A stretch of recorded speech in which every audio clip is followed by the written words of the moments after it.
"You fool! I transferred all the properties to my name and I gave the money to my wife." Those were the exact words that came out of my own son's mouth when he kicked me out of the house I'd bought with the sweat of 67 years of hard work. I stood there at the door with my small bag in hand, watching as Grayson slammed the door shut without even looking me in the eye. His face held that triumphant expression, as if he'd just won the lottery, as if getting rid of his own mother was the greatest achievement of his life. But I only said one thing before I left. "You're wrong, Grayson, if you think you're the smartest one here." He laughed. He laughed as if it were a joke from a confused old woman. If he had known what I knew at that moment, he wouldn't have closed that door with such arrogance. Everything began 3 months ago. I was preparing breakfast, as I did every morning at 6 o'clock, when I noticed Grayson wasn't coming down to the kitchen anymore. For 40 years, ever since he was a child, we had always eaten breakfast together before he left for work. It was our special time, but now he was leaving early at 5:30, without a word. I would hear his hurried footsteps down the hall and the slam of the front door. For the first few weeks, I thought maybe he just had more work. Grayson managed a small construction company that had grown a lot in recent years. But then the late arrivals started. Very late arrivals. Sometimes he wouldn't get home until after 11 at night, smelling of a perfume that wasn't mine or Clara's, his wife. A sweet, expensive scent that lingered in the air of the entryway.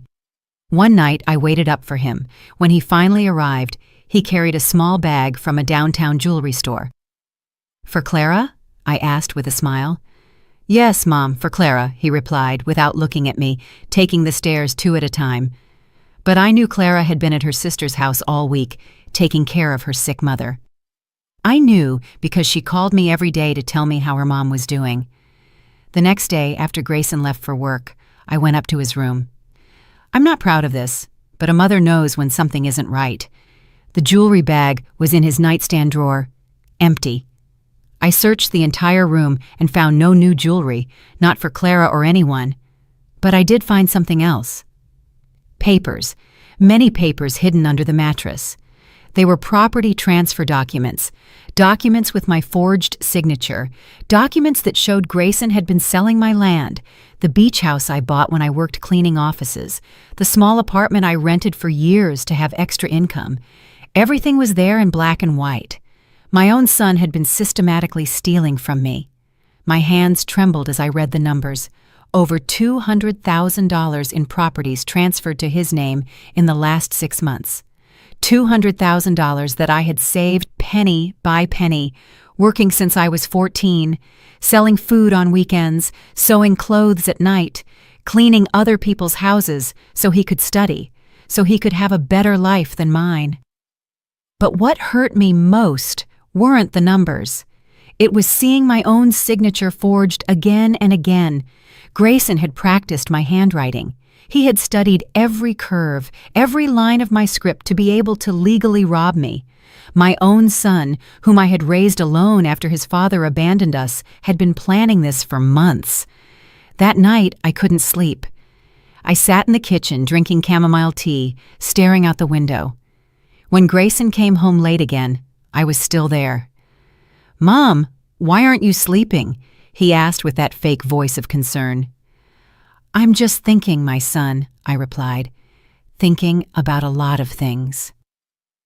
The following days were an act. I pretended to be the naive mother I'd always been, while he pretended to be the loving son. But I watched everything. Every quiet phone call he made, every paper he hid, every lie he told me. Grayson thought he was so smart, but he had forgotten something important.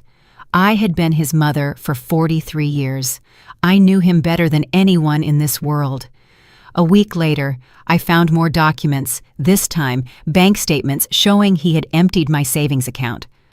All $60,000 I had saved for emergencies, for my medicines, so I wouldn't be a burden to anyone in my old age. Everything was gone, transferred to a joint account with his wife. It was then that I understood the magnitude of his betrayal. It wasn't just greed.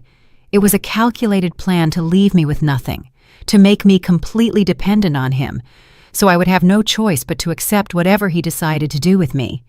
But Grayson made a mistake, a very big mistake. He thought that because I was old, because I was a woman, because I was his mother, I would be easy to manipulate. He didn't know that I had also been making plans. What Grayson didn't know was that I had started preparing for this long before he even thought of betraying me. Ever since his father died 15 years ago, I knew that someday I might be alone, vulnerable. A woman my age, without a college education, without a large pension, is always in danger. But I wasn't going to be one of those women who end up begging their own children for charity. It all started when Grayson married that woman 8 years ago. From the very first day, Clara looked at me as if I were an obstacle in her path to marital bliss. She didn't greet me when she came home. She didn't include me in conversations, and she always had an excuse for Grayson not to spend time with me. At first, I thought it was just the normal nerves of a new daughter-in-law, but over time I understood it was something deeper. She wanted to eliminate me from the equation. It was then that I began to silently move my pieces. Every month, when I collected my small $500 pension, I set aside $250. I hid them in places neither Grayson nor Clara knew about. Under the loose floorboards in my bedroom, inside old books they never opened, in a small safe I had installed in the basement without anyone noticing. For 8 years I did this religiously. $24,000 they never knew existed, but money was only part of the plan. I also started studying. Yes, at 67 years old I was studying. Every Tuesday and Thursday I went to a free financial literacy class for seniors at the community center. I told them I was going to the doctor, but in reality I was learning about inheritance laws, about asset protection, about the rights I had as a property owner. That's where I met Leonard Vance, a 65-year-old retired accountant who taught volunteer classes. Leonard had seen many cases like mine. Families taking advantage of older adults, children stealing from their parents, thinking they would never find out. He taught me something very valuable. Antonia, in this world, information is power, and you have more information about your own son than he thinks. With Leonard's help, I opened a bank account at a different bank, one Grayson had never set foot in. There, I deposited all my hidden money. But more importantly, Leonard helped me obtain certified copies of all my property documents. The originals, not the forgeries Grayson had made. It turns out that to forge a property transfer, you need more than just a signature. You need notarization, witnesses, official seals, things Grayson had tried to fake but poorly. Your son is ambitious, but he's not very smart, Leonard told me after reviewing the papers I had found. These documents have no legal validity. No judge would accept them. But the problem is, he's using them to get loans, to sell properties that technically are still yours. That information gave me a strange sense of calm. My properties were still legally mine, but Grayson was using them as collateral for his businesses. He had gotten into debt, thinking that if something went wrong, he could use my assets to pay. It was a house of cards waiting to collapse, but I needed more information. I needed to know exactly what he was doing with my money, who he was sleeping with, and what his true plans for me were. That's where I made the mistake of underestimating Clara. One afternoon while Grayson was at work, Clara came home early. I was in the kitchen preparing dinner as usual when she sat down at the table and said something that made my blood run cold. Antonia, we need to talk. Her tone wasn't the usual. There was no calculated coldness, no dismissive indifference. There was something different, something that dangerously resembled compassion. I know what Grayson is doing, she said bluntly. I know he's forging documents. I know he's emptying your accounts, and I know he's planning to kick you out of this house. I was paralyzed. For 8 years, I had seen Clara as my enemy, as the woman who had come to steal my son and turn him into a stranger. But there she was, sitting in my kitchen, confessing that she knew everything about her own husband's betrayal. Why are you telling me this? I asked, unable to hide the distrust in my voice. Because I'm also part of his plans, she replied with a bitter smile. Grayson believes that once he gets rid of you, he'll be able to control me too. He thinks I'm going to stay quiet while he spends all the money on his mistress. That's when I realized I had been misreading the situation all these years. Clara didn't hate me because she wanted to eliminate me. Clara hated me because she knew that as long as I was in the house, Grayson would have to keep up appearances.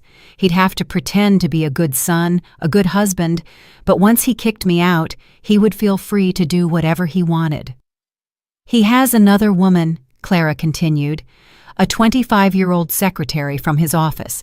He buys her jewelry, pays for her apartment, promised her he would divorce me as soon as he resolved the problem with his mother. The puzzle pieces began to fit together. The perfumes, the late nights, the mysterious jewelry. Grayson wasn't just stealing from me, he was using my money to support another woman while planning to get rid of both his wife and his mother. "Do you have proof of this?" I asked. Clara smiled for the first time since I'd known her, a genuine, complicit smile. "Antonia, I've been preparing for this just as long as you have. I have photos, I have recordings of phone conversations, I have hotel receipts, I have copies of all his bank movements. The difference is, I did have access to his computers, his phone, his accounts." At that moment, I understood I hadn't been alone in this battle. All these years, while I prepared to protect myself from Grayson, Clara had been preparing to protect herself from him too. 2 women, 2 different generations, but with the same enemy. "What do you propose?" I asked. "That we work together. You have the legal documents that prove he's committing fraud. I have the evidence of infidelity and embezzlement. Together, we can destroy him before he destroys us." For the first time in months, I felt something akin to hope. The conversation with Clara changed everything. For 3 days, we couldn't talk openly because Grayson was more present in the house, as if he sensed something was happening. But Clara was smarter than I had thought. On Friday morning, when Grayson left for work, she faked a headache and stayed home. "Antonia, come here. I want to show you something," she called from the living room. When I arrived, her laptop was open and a small recorder lay on the table. "Last night, I recorded a phone conversation between Grayson and that woman. You need to hear this." She pressed play, and my son's voice filled the room. But it wasn't the voice of the Grayson I knew. It was softer, more intimate, a voice he had never used with me or Clara. "My love, everything is almost ready," he was saying. "This week, I'm finishing transferring the old lady's last properties, and next Monday I'm kicking her out of the house. I'm going to tell her she can't live alone anymore, that it's for her own good." The woman's laughter on the other end of the line made me nauseous. "And what are you going to do with Clara?" she asked, with that sharp voice young women have when they think they've won something. "Clara's more complicated, but once I get rid of my mother, I'll have total control over all the money. Clara will have no choice but to accept the divorce with whatever I offer her or end up with nothing. And if she gets difficult, look, Luciana, my mother is old and alone. Clara has no family here and no money of her own. Both of them depend completely on me. Once I move the old lady into a cheap nursing home and tell Clara to either accept the divorce or end up on the street, both of them will do whatever I say." I had to sit down. My legs trembled, and for a moment I thought I would faint. It wasn't just the betrayal, it was the coldness with which he spoke of me, as if I were an object, a problem to be solved. The old lady, he had called me the old lady after 43 years of sacrifices, of sleepless nights when he was sick, of working 3 jobs to pay for his college. I was simply the old lady who needed to be removed. Clara stopped the recording and looked at me with a mixture of compassion and determination. "There's more. Much more, but I think you understand his plan now." "How long have you known all this?" I asked, still trembling. "For 6 months now. At first I thought it was just an affair, something that would pass, but when I started checking the bank statements, when I saw he was forging your documents, I understood this was much more serious." Clara opened a folder on her computer full of files. Photos of Grayson entering and leaving hotels with that woman, Luciana. Screenshots of bank transfers, copies of emails where he promised to buy her a new car, pay for a trip to Europe, rent her a bigger apartment, all with money he had stolen from my accounts. "Look at this," she said, pointing to a spreadsheet. "In the last 6 months, your son has spent over $30,000 on that woman. Hotels, jewelry, clothes. He even paid for her cosmetic surgery, all while you and I were eating beans to save money at home." Rage began to replace the pain. I had been limiting my expenses, buying the cheapest meat, turning off lights to save electricity, while my own son was spending my money on his mistress's whims.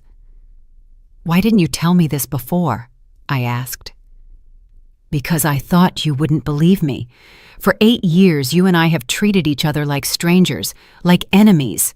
I thought if I told you Grayson was stealing from you, you'd think I was manipulating him to steal." She was right. If Clara had told me this 6 months ago, I probably would have thought it was a lie to cause trouble between Grayson and me. The irony was that my own distrust of her had protected Grayson all this time. "But what convinced me that I had to talk to you was this," she continued, opening another file. It was a legal document, a power of attorney authorizing Grayson to make medical decisions for me in case I was declared mentally incapacitated. "He already spoke with a private doctor," Clara explained. "A doctor who, for $500, is willing to sign a certificate saying you have senile dementia. The plan is for him to give you a medical exam next week, declare you can't make decisions for yourself, and use this document to institutionalize you in a public nursing home while he sells all your properties." The air left my lungs. It wasn't just theft. It was a plan to declare me insane, to lock me up somewhere where no one could hear my protests, while he completely took over everything I had worked for my entire life. "How did you get this document?" I asked. "I found it on his computer. Grayson isn't very careful with his passwords. He uses your birth date for everything." Clara laughed bitterly. "Even to plan your destruction, he uses information about you." I remained silent for several minutes, processing all the information. My son wasn't just stealing from me. He was setting a trap that would leave me completely defenseless, without money, without a home, without dignity, and worst of all, he was doing it with a smile, pretending he loved me, that he cared about me. "Clara, I also have information he doesn't know I have," I finally said. "And I have hidden money he'll never find. But I need to know something. If we work together on this, what do you want in return?"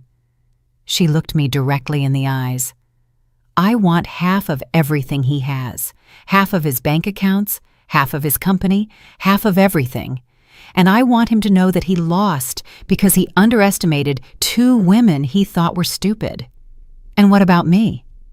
"You'll get everything back, plus interest, plus damages, and Grayson will learn that stealing from his mother was the worst decision of his life." For the first time in months, I smiled. A smile I hadn't felt since before this whole nightmare began. "Clara, I think you and I are going to get along just fine."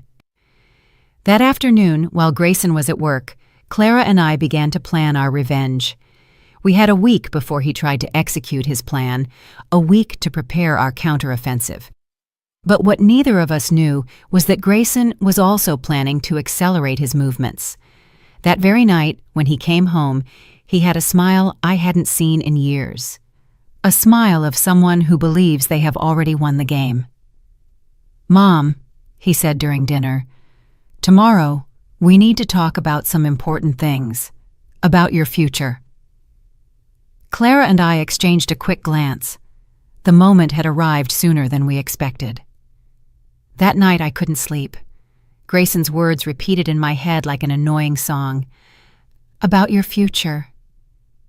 As if my future were something he could decide, as if I were a child who needed someone else to plan her life. But I was no longer the same woman I was 6 months ago. I was no longer the naive mother who believed her son would always protect her. At 5 in the morning, I got up and called Leonard. I knew he was an early riser because he had told me in our classes.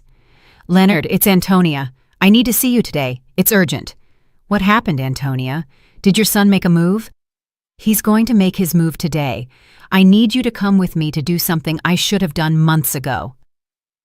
We met at 7 in the morning at a coffee shop near downtown. Leonard arrived with a folder full of documents and that serious expression he wore when talking about important things. "Antonia, are you sure you want to do this? Once we start, there's no turning back." "Leonard, my son is going to declare me insane today and lock me in a nursing home to take all my money. If I don't do this now, tomorrow I won't be able to." Our first stop was the bank. My bank, not Grayson's. I wanted to make sure my accounts were completely protected before he tried to make any moves. The manager, an older man named Charles Hayes, received us in his private office. "Mrs. Reed," he said, "Leonard explained your situation to me over the phone. We want to help you, but we need to do this legally." I signed several documents. The most important one required my physical presence and a second signature for any transaction over $100. No power of attorney, no medical certificate, nothing could override this. Only I, in person, with my identification, could move my money. "And if someone presents documents saying I'm mentally incapacitated?" I asked. "Madam, you are here speaking clearly, making rational decisions, signing complex documents. We have all of this recorded on security video with date and time. Any doctor who says you cannot make decisions after today will have to explain how it's possible that you were perfectly lucid this morning." The second stop was the office of an attorney Leonard knew. Paul Reynolds was a man in his 50s who specialized in cases of financial abuse against older adults. His office was filled with certificates and photographs with important people. It reassured me to see he was someone serious. "Mrs. Reed," he said, "your case is more common than you think. Every month I see 3 or 4 similar cases. Children who think their parents are too old to make decisions, who take advantage of their trust, who falsify documents." I showed him all the evidence I had collected. The documents with my forged signature, the bank movements, the illegal transfers. Paul reviewed everything carefully, taking notes in a yellow notepad. "This is document fraud, misappropriation, and possibly extortion. Your son could face between 5 and 10 years in prison if we decide to press criminal charges." "I don't want to put him in jail," I said quickly. "I just want to get my money and my dignity back." "I understand, madam, but he doesn't know that, and that's going to be our advantage in the negotiation." Paul explained the plan. He was going to prepare a complete civil lawsuit with all the evidence, ready to file at any moment. He was also going to prepare an equally complete criminal complaint, but we weren't going to file anything yet. We would wait for Grayson to make his move, and then we would confront him with everything. "How much will this cost?" I asked. $2,000 up front and 20% of what we recover. But if we don't recover anything, you pay nothing more. I signed the contract without hesitation. $2,000 was a lot of money for me, but it was an investment in my future, in my freedom. The third stop was the most important. We went to the county recorder's office. That's where Grayson had been filing his forged documents to transfer my properties to his name. But Leonard had discovered something very interesting. "Antonia, your son made a very big mistake. To transfer a property, you need the original documents. The ones he presented are copies with forged signatures. The transfers are not legal." The clerk at the recorder's office, a woman named Martha Jones, reviewed all my original documents. "Mrs. Reed," she said, "according to our records, you are still the legal owner of all these properties. The transfers that appear in Grayson Reed's name were made with documents that we now see are forged. Does that mean I can cancel those transfers?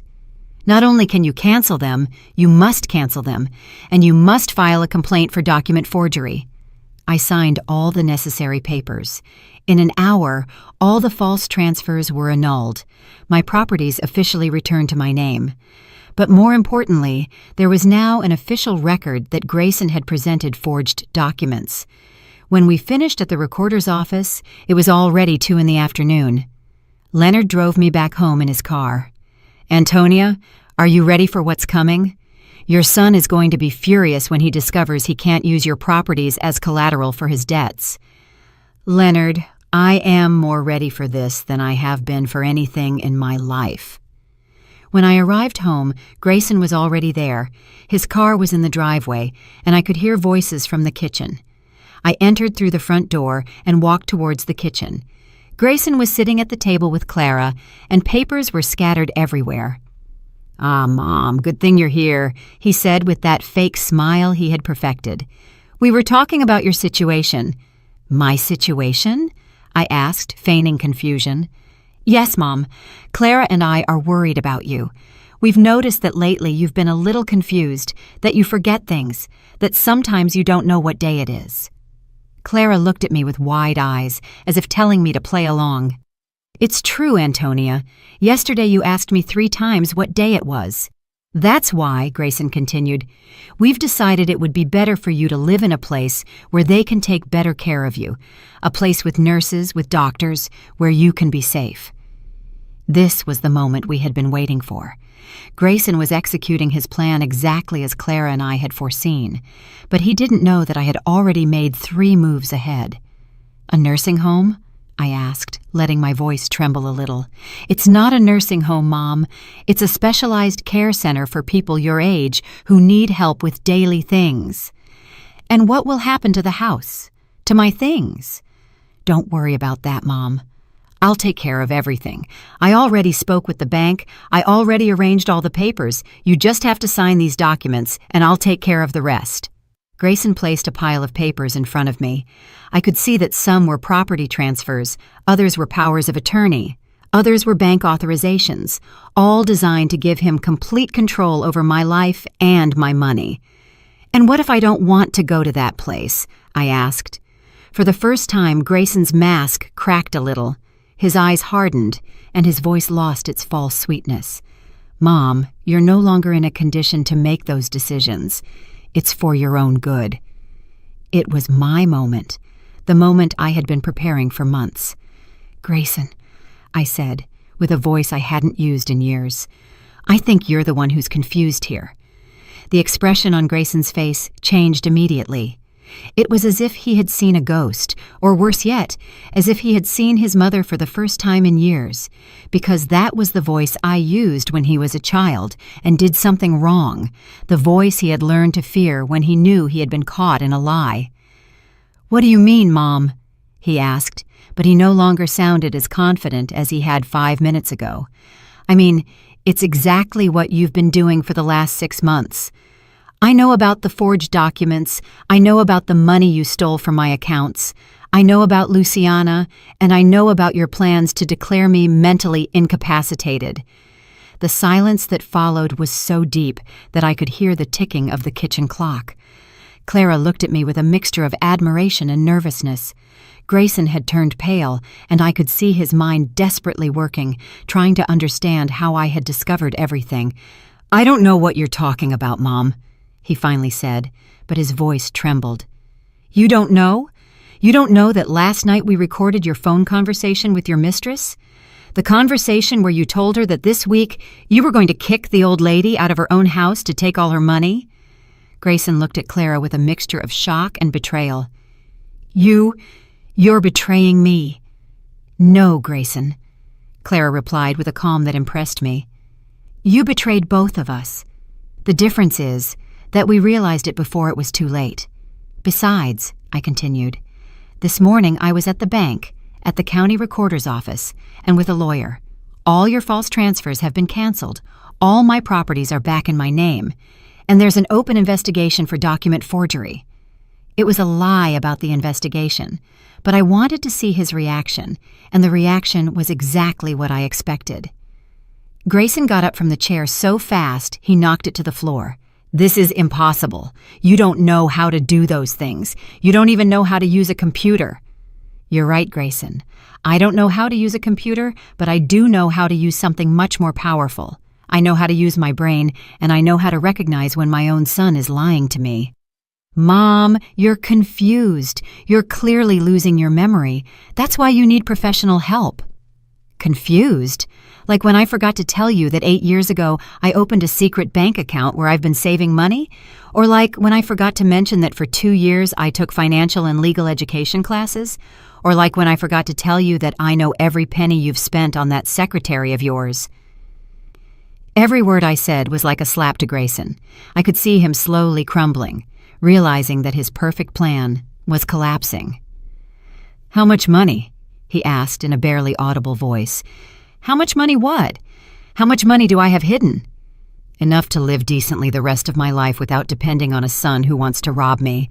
Enough to hire the best lawyers if you decide to continue with this farce. Enough to ensure you can never emotionally blackmail me again." Grayson sank heavily into another chair. For the first time in months, he looked like what he really was. A 43-year-old man who had bet everything on a stupid plan and lost. "But I need that money," he murmured. "I need those properties." "For what, Grayson? To support your mistress?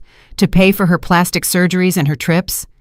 "You don't understand, Mom. I'm in debt. The company has problems. If I don't get money quickly, I'm going to lose everything." There was the truth. This whole plan wasn't just about greed. It was about desperation.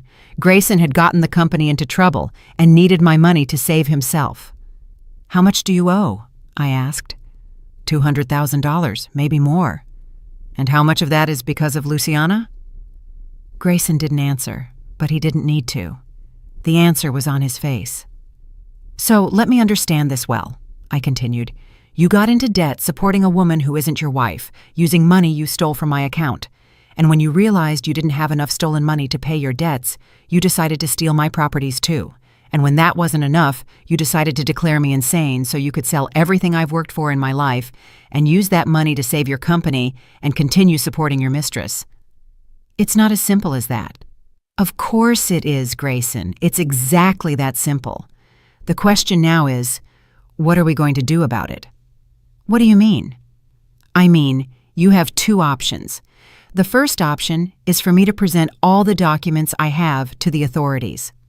Paul Reynolds, my lawyer, assured me that you face enough criminal charges to spend between 5 and 10 years in prison. Fraud, document forgery, misappropriation, maybe even extortion." Grayson turned even paler. "And the second option?" "The second option is for you and me to reach an agreement that benefits me, that compensates Clara for everything you've put her through, and that leaves you with a lesson you'll never forget." "What kind of agreement?" For the first time in this entire conversation, I smiled. It wasn't a kind smile. It was the smile of someone who has won a very important battle. "First, you will return every last penny you stole from my accounts, with interest. Second, you will transfer 50% of your company to my name as compensation for damages. Third, you will sign a document acknowledging that you attempted to defraud me and that everything I am asking for is legitimate." "That will leave me with nothing." "No, Grayson, that will leave you with an opportunity to redeem yourself, because the alternative is that you literally have nothing when you're in jail." "And Clara, what does she gain from all this?" Clara spoke for the first time in several minutes. "Clara gains her freedom and half of everything that's left after you pay your mother." "You can't do this." "Of course we can," I said. "In fact, we already are. The question is whether you will cooperate and minimize the damage, or whether you will fight and lose even more." Grayson remained silent for several minutes. I could see him calculating his options, realizing that he truly had no good alternatives. "How much time do I have to decide?" he finally asked. "Until tomorrow at 5 in the afternoon. If you don't have an answer by then, Paul will present the documents to the prosecutor on Monday morning, and in the meantime, you will sleep on the living room sofa and you will cancel any plans you have to kick me out of this house or to make any moves with my properties, because now I am in control." Grayson nodded slowly. It was the first time in months that he seemed truly defeated. That night, for the first time since this nightmare began, I slept soundly. I knew the battle wasn't over, but for the first time, I had the upper hand. Saturday dawned differently. For the first time in months, I woke up without that anxious feeling in my stomach. Grayson had slept on the living room sofa, and when I went down to make coffee, I found him awake, staring at the ceiling with red eyes. He hadn't slept at all. "Good morning," I said with a coolness he had never heard in my voice. "Mom, we need to talk," he replied without looking at me. You have until 5 in the afternoon to give me your answer. There's nothing more to talk about until then." But he got up from the sofa and followed me to the kitchen. "Please, Mom, let me explain the complete situation. It's not as simple as you think. Grayson, for months you lied to me, you stole from me, and you planned to declare me insane to steal even more. What part of that isn't as simple as I think? The company is bankrupt, Mom, not because of me, but because of the economy, because of clients who don't pay, because of suppliers who raised prices. I was just trying to save the jobs of 20 employees." "And what does Luciana have to do with saving jobs?" Grayson was silent for a moment. "That was a mistake. I admit it, but I was desperate. I was confused." "Confused for 6 months? $30,000 worth of confusion?" "Yes, I was confused because my life was falling apart. Because Clara and I hadn't spoken in years. Because I felt like a failure." For a moment, I almost felt sorry for him. But then I remembered his words in that recording. "The old lady." He had called me as if I were an object to be removed. "Grayson, if you had come to talk to me from the beginning, if you had told me about the company's problems, I would have helped you. But instead, you decided to rob me. You decided to treat me like I was stupid. I didn't think you would find out." "Exactly. You didn't think I would find out because you think I'm a silly old woman. After 43 years of raising you alone, of sacrificing my life for yours, do you think I'm so stupid that I wouldn't realize you're stealing from me?" Grayson sat on one of the kitchen chairs and put his head in his hands. "I don't know what to do, Mom. If I accept your proposal, I lose everything. If I don't accept it, I go to jail and lose everything anyway." "There's a third option," I said. "You can accept my proposal and work to rebuild your life honestly." "With what money? With what company?" "With the 50% of the company you'll have left, and with the opportunity to prove you can be a decent man." At that moment, the phone rang. It was Leonard. "Antonia, I need to talk to you urgently. Can you come to my house in an hour? Something happened. It's about your son. There's something you need to know before you make any final decisions." An hour later, I was at Leonard's house, a small, tidy home full of books and plants. He greeted me with a worried expression. "Antonia, last night I started looking into Grayson's company more, and I found something I didn't expect." He showed me a pile of printed documents. "Your son isn't lying about the company's debts. He really owes $200,000. But what he didn't tell you is that half of those debts are to private lenders, dangerous people." "What do you mean, dangerous?" "I mean that if Grayson doesn't pay in the next 30 days, they're not going to take him to court. They're going to send him to the hospital." I felt as if cold water had been thrown on me. "Are you saying my son is in physical danger?" "I'm saying your son got into much bigger trouble than any of us imagined, and that perhaps his desperation to get money quickly wasn't just to support his mistress." I returned home with my head full of questions and my heart full of a worry I didn't want to feel. As much as Grayson had betrayed me, he was still my son, and if he was in real danger, I couldn't just ignore it. When I arrived, I found Clara and Grayson sitting at the kitchen table, talking in low voices. They stopped talking as soon as they saw me come in. "What were you talking about?" I asked.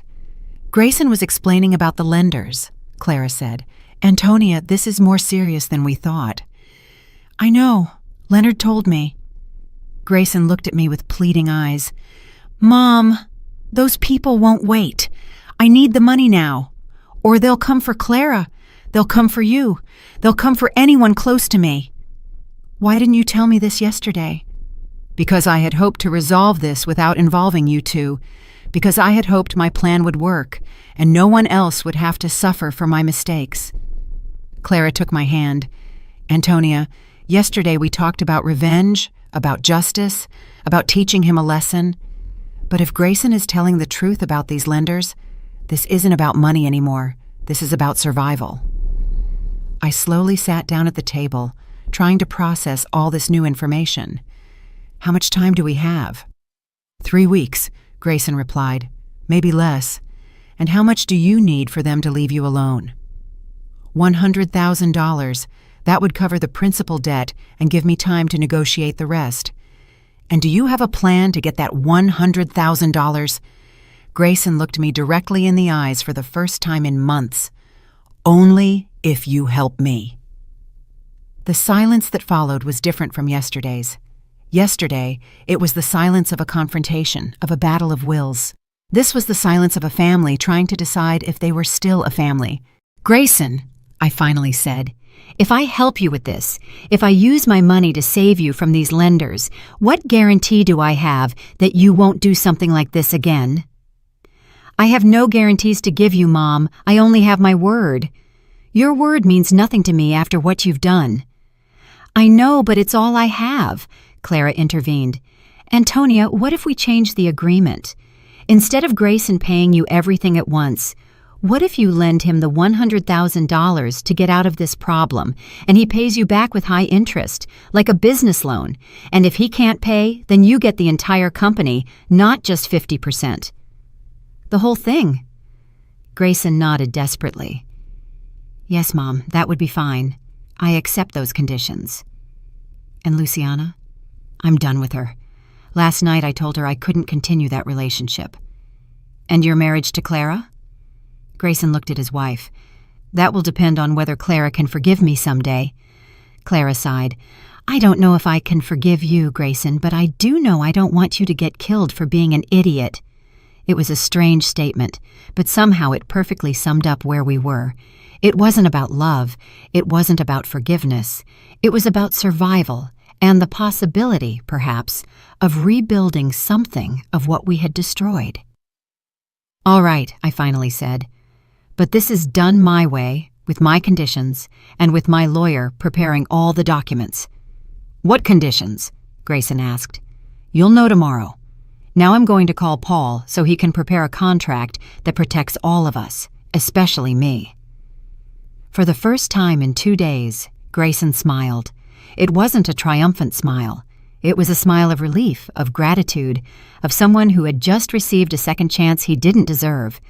But I wasn't smiling because I knew the hardest part was still to come.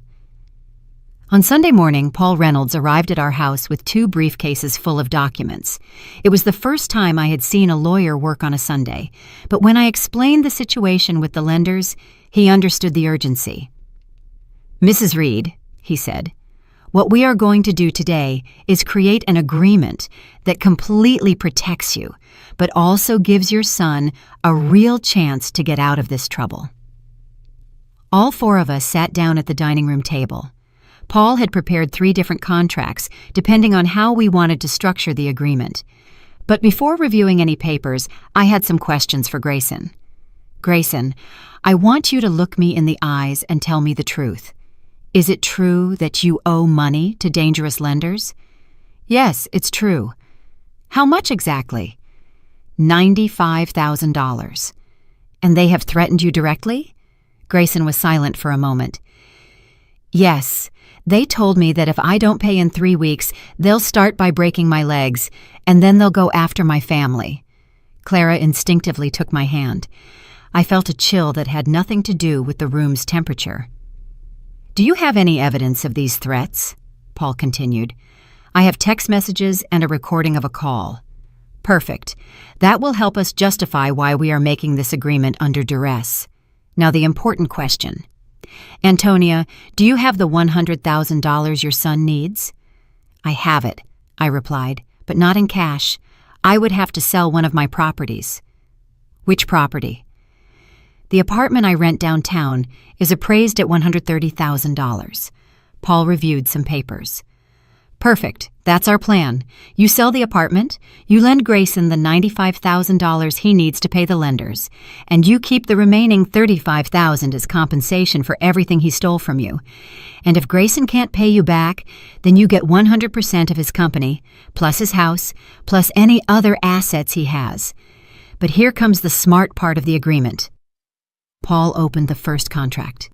Grayson will not only owe you $95,000, he will owe you $150,000 with an annual interest of 25%, and he will have 2 years to pay, not the usual 5 years for this type of loan. Why $150,000 if I'm only lending him $95,000? Because the other $55,000 are for emotional damages, for the emotional stress he caused you, for the months of anguish, for the betrayal. It's a penalty for having been a bad son. Grayson looked uncomfortable but nodded. I accept those conditions. Wait, there's more, Paul continued. During those 2 years, Grayson will work for you. His company will technically be yours, Mrs. Reed, and he will be your employee. A very well-paid employee, but an employee nonetheless. What does that mean in practical terms? It means you will review and approve all company expenses over $500. It means you will have access to all the company's bank accounts. It means Grayson will not be able to make any important financial decisions without your authorization. Clara smiled for the first time in days. It's like putting him in financial timeout. Exactly. And there's one more clause. If during these 2 years Grayson commits any act of dishonesty, any lie about money, any unauthorized expense, the loan becomes immediately due and you get everything. And what about Clara? Clara will be Grayson's official supervisor. She will report to you weekly on her husband's behavior and will receive a salary from the company for doing that supervision. A salary. $2,000 a month for 2 years, $48,000 for being her husband's guardian. For the first time in this conversation, Grayson looked genuinely surprised. Where will those $2,000 come from? From the company's profits, Paul replied.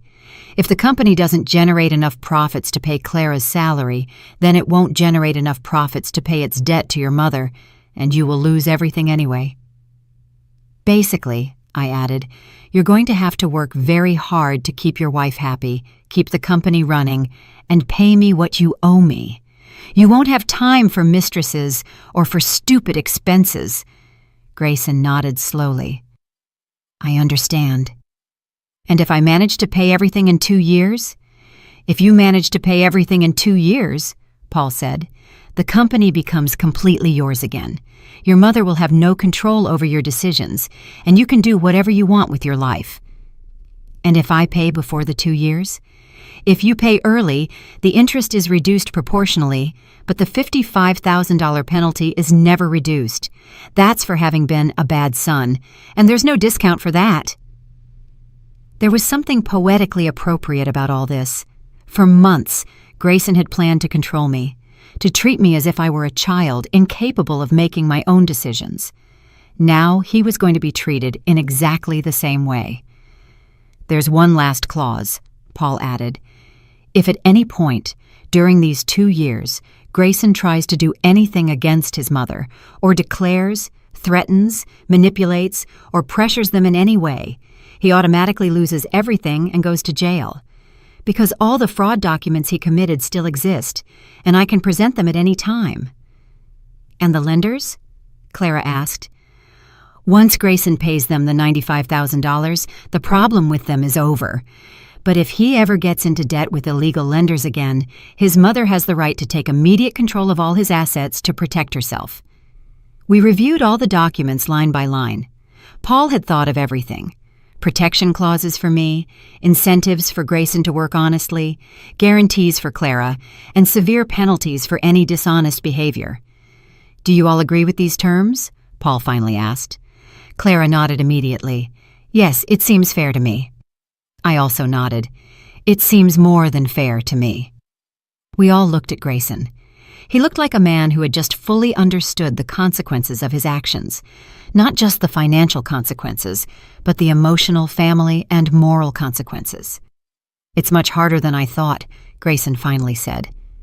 I told him, you thought you could rob me, lie to me, and treat me like trash without consequences. Now you're learning that actions have consequences. The question is, are you willing to accept those consequences and work to redeem yourself? Or would you prefer to take your chances with the lenders? Grayson looked at Clara, then at me, and finally at the documents on the table. I accept, he said. I accept all the terms. Perfect, said Paul. Then, early tomorrow, we will proceed with the sale of Mrs. Reed's apartment. We will transfer the money, and we will formalize all these agreements before a notary. That night, for the first time in months, the three of us ate dinner together in peace. It wasn't a peace based on love or forgiveness. It was a peace based on a very clear balance of power, but at least it was peace. After dinner, Grayson approached me. "Mom, I know I don't deserve your forgiveness, but I want you to know that I'm going to work very hard to prove to you that I can be the son you deserved from the beginning." "Grayson," I replied, "I'm not interested in you being the son I deserved. I'm interested in you being the man you should be for yourself, for Clara, and for any family you may have in the future." It was the first time in months we had spoken as mother and son instead of adversaries. It wasn't much, but it was a beginning. 6 months after the day Grayson kicked me out of my own house, I was sitting in the office I had set up on the second floor, reviewing the company's weekly reports. The company that was now mine, the company my son managed under my supervision, like a punished teenager who has to report every expense to his mother. The numbers were good, very good. In 6 months, Grayson had shown a dedication to work that I hadn't seen since he was young. He got up at 5 in the morning, arrived at the office at 6, and didn't come home until 8 at night. But more importantly, he had regained his honesty. Every Friday, Clara handed me her weekly report. Every transaction, every expense, every decision Grayson had made during the week. At first, these reports had been tense, full of questionable expenses and decisions I had to correct. But over time, the reports had become routine. Grayson had learned to work within the limits I had set. "Antonia," Clara told me that afternoon as we reviewed the week's report, "I think Grayson finally understood. He understood that he can be successful without lying, without stealing, without cheating. The company is generating more money now than when he had complete control." It was true. In 6 months, the company's profits had increased by 40%, partly because Grayson was working harder, but mainly because he was no longer wasting money on personal expenses disguised as company expenses. "And how's your marriage?" I asked. Clara sighed. "It's better. I'm not going to lie to you, Antonia. There's still a lot of distrust, but Grayson is making real efforts. He goes to marriage counseling with me twice a week. He's cut all contact with Luciana, and for the first time in years, I feel like I'm his priority." "Do you think you'll be able to rebuild your marriage?" "I don't know, but for the first time in a long time, I think it's worth trying." That night, during dinner, Grayson gave me news I didn't expect. "Mom, I've been doing some calculations. If the company continues to grow at the current rate, I'll be able to pay off the entire debt in 18 months instead of 24. Are you sure about those calculations?" Leonard reviewed them with me. He says they're conservative, that I might even be able to do it in 16 months. I was silent for a moment. 18 months meant that Grayson would be free of my supervision much sooner than anyone had thought. It meant he had learned not only to work honestly, but to work intelligently. "And what will you do when you've paid off the entire debt?" I asked. "I'll continue to work just as hard, but this time it will be to build something for Clara and for me, and maybe, God willing, for the grandchildren I hope to give you someday." It was the first time Grayson had mentioned grandchildren, the first time he had spoken of a future that included the entire family. "Have you talked about this with Clara?" "Yes. She says she first wants to be sure that this new Grayson is real, not just an act to get out of trouble." "And what do you say?" "I say that this new Grayson is what I should have been from the beginning, that it took losing everything to understand what really matters." 3 months later, I received a call that changed everything again. It was Paul Reynolds. "Antonia, I have important news. The lenders who threatened Grayson were arrested last week. Apparently, they were extorting dozens of small business owners in the city. That means Grayson is completely safe." "Completely?" "Completely. But there's something else. The authorities are offering rewards to victims who cooperate with the investigation. Grayson could receive up to $20,000 for his testimony." That night, when I told Grayson about Paul's call, his reaction surprised me. "Mom, if I get that reward, I want to give you half, $10,000 to compensate you for all the stress I caused you." Grayson, that reward is yours. You're the one who has to testify, who has to relive that terrible experience. No, Mom. Part of being a good son is recognizing when you've hurt your mother and trying to fix it even when she doesn't ask you to. It was at that moment that I knew the change in Grayson was real. It wasn't an act to get out of trouble. It was a genuine transformation of a man who had hit rock bottom and had decided to rebuild himself from scratch. 4 months later, Grayson indeed finished paying me back all the debt. 17 months after signing the agreement, 17 months of honest work, constant supervision, weekly reports, and forced humility, my son was free again. But the freedom he had gained was different from the freedom he had lost. It was a freedom based on merit, on hard work, on honesty. It was not the irresponsible freedom of someone who believes they can do whatever they want without consequences. The day we made the final transfer, when Paul handed us the documents that officially returned the company to Grayson, there was something ceremonial about the moment. "Mom," Grayson said to me after signing the papers, "I want to ask you something." "What?" "I want you to be the chairwoman of the company's board of directors." "What does that mean?" "It means that even though the company is mine, you will have veto power over any important financial decisions. It means I will continue to report to you, not because I'm obligated, but because I want to." "Why?" "Because these 17 months taught me that I'm a better businessman when I have to justify my decisions to someone who knows me well and who won't allow me to deceive myself." Clara smiled. "Besides, Antonia, we want to offer you something else." "What?" "We want you to come live with us. Not as a burden, not as an elderly woman who needs care, but as the matriarch of this family, as the woman who taught us that honesty and hard work are more important than any amount of money." I was silent for several minutes. For so many months, I had fought for my independence, for my dignity, for my right not to be controlled by anyone. But now they were offering me something different. Not dependence, but respect. Not control over me, but my control over the situation. "I accept," I finally said, "but with one condition."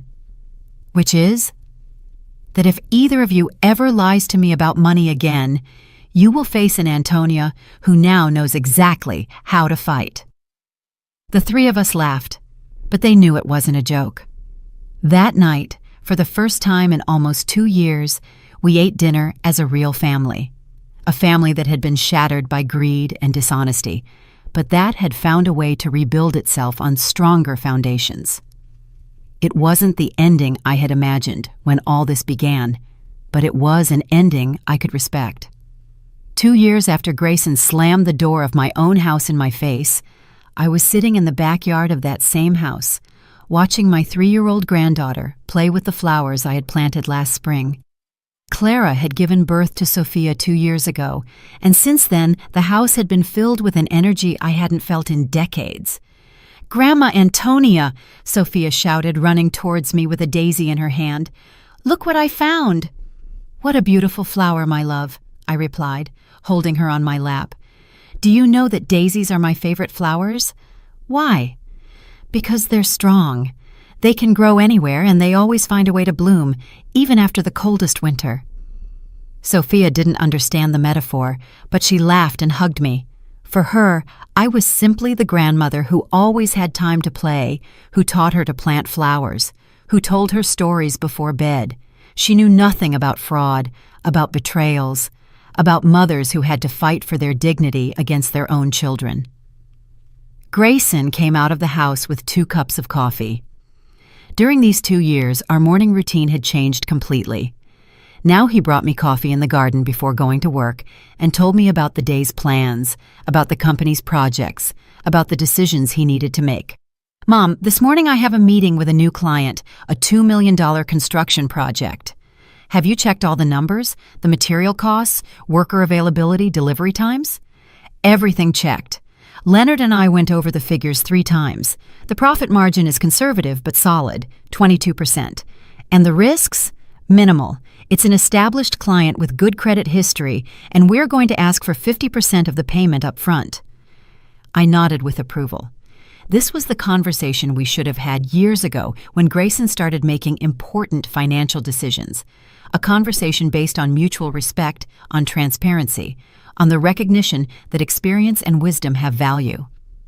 "Mom," Grayson said after a moment of silence. "Yes?" "Yesterday marked 2 years since we signed the agreement. 2 years since you gave me a second chance I didn't deserve." "Grayson, we've talked about this." "No, Mom, let me finish.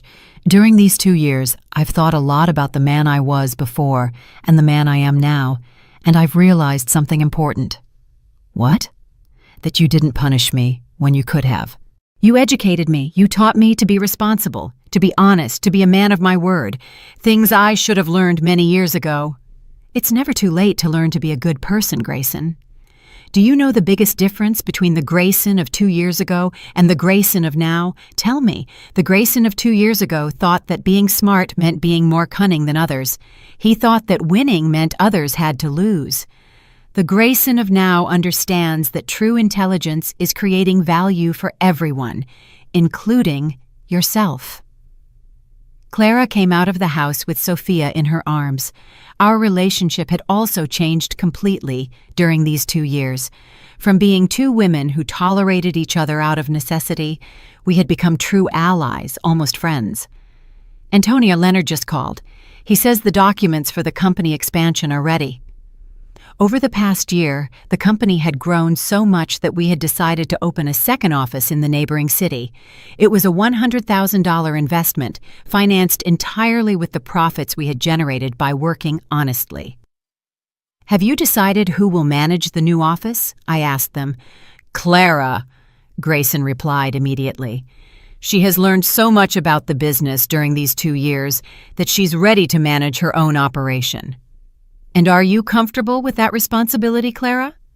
"I'm nervous, but excited, and I know that if I have problems, I have the best teachers to help me." It was beautiful to see how this crisis that had almost destroyed our family had ended up making all of us stronger, more capable, more united. That afternoon, I received a call I didn't expect. It was Luciana, Grayson's ex-mistress.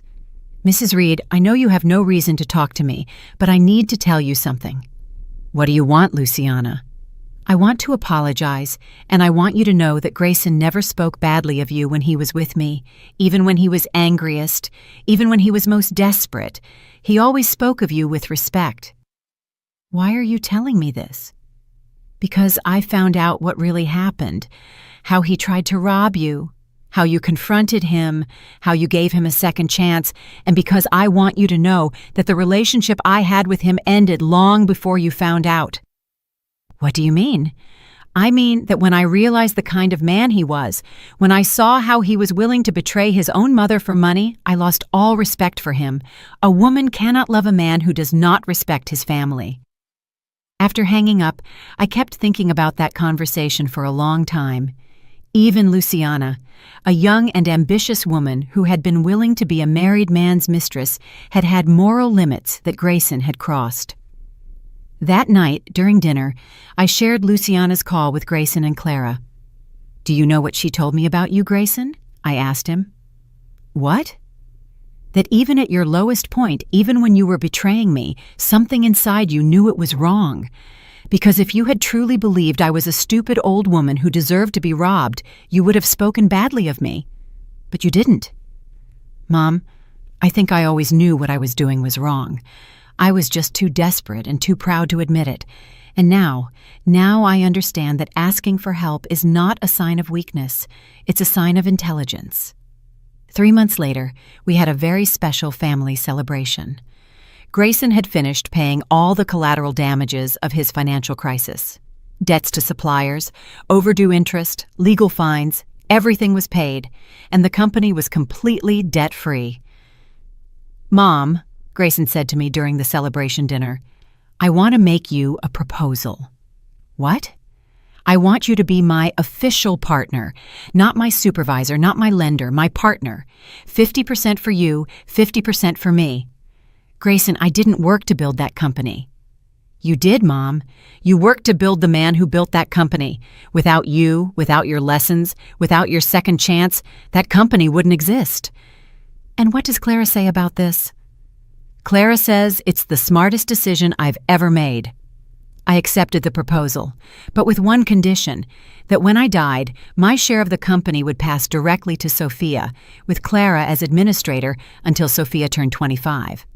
That way, I explained, this family will always have something that keeps them united, something that forces them to work together, something that reminds them that real success is when everyone wins.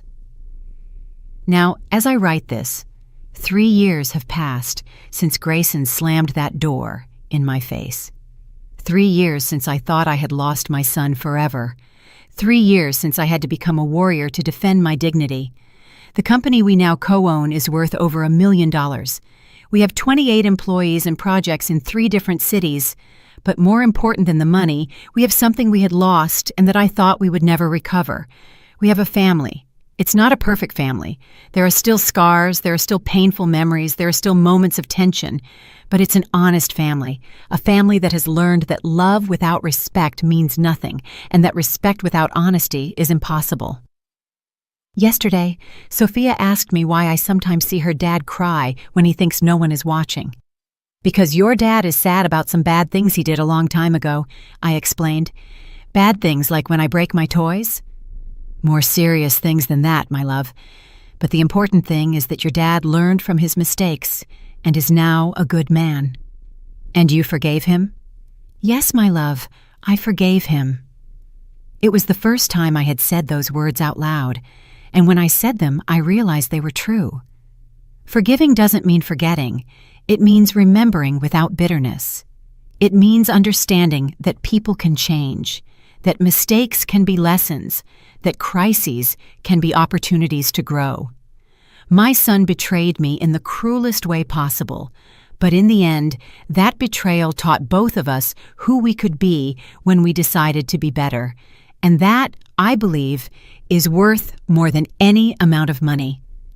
If you enjoyed my story, you can support me by sending a super thanks so I can write more stories like this. Thanks a lot in advance. What about you? What would you do in this person's shoes?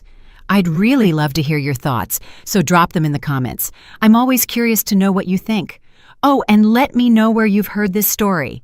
If you want to hear more life stories like this, like the video and subscribe to my channel. There are many more waiting for you. Big hugs and see you next time.